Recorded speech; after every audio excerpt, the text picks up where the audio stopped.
Small boats, rough seas, and a political problem every British government has promised to solve but hasn't.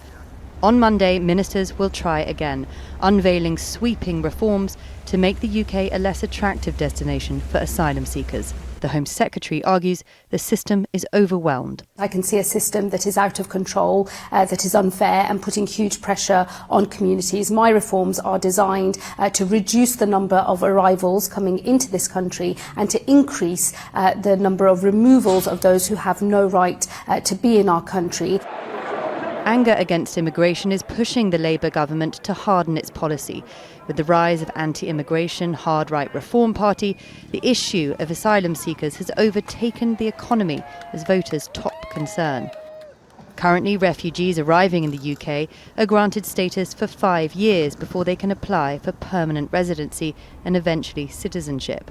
Going forward, protection for refugees will be temporary, reviewed regularly and revoked if their home country is deemed safe, while those who are granted asylum will wait 20 years before they can apply to live in the UK long term. Of the 100,000 people receiving asylum support in the UK, many fleeing war and persecution, 1/3 are housed in hotels, a practice Labour has promised to end by 2029.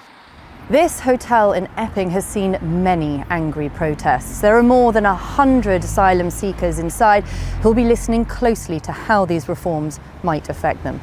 Under the new plans, their housing support and weekly allowances could be taken away if they're considered able to work but choose not to, or if they break the law.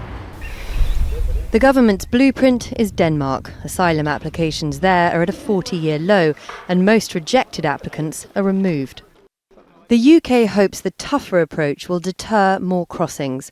This year, more than 39,000 people have arrived in the UK by small boats, more than in the whole of 2024 and 2023, but below the total at this point in 2022.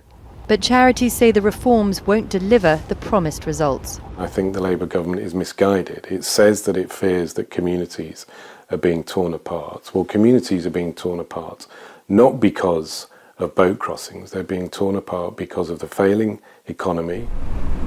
While the government promises control, it's unclear whether this will deter future migrants or just leave the most vulnerable in an extended state of uncertainty.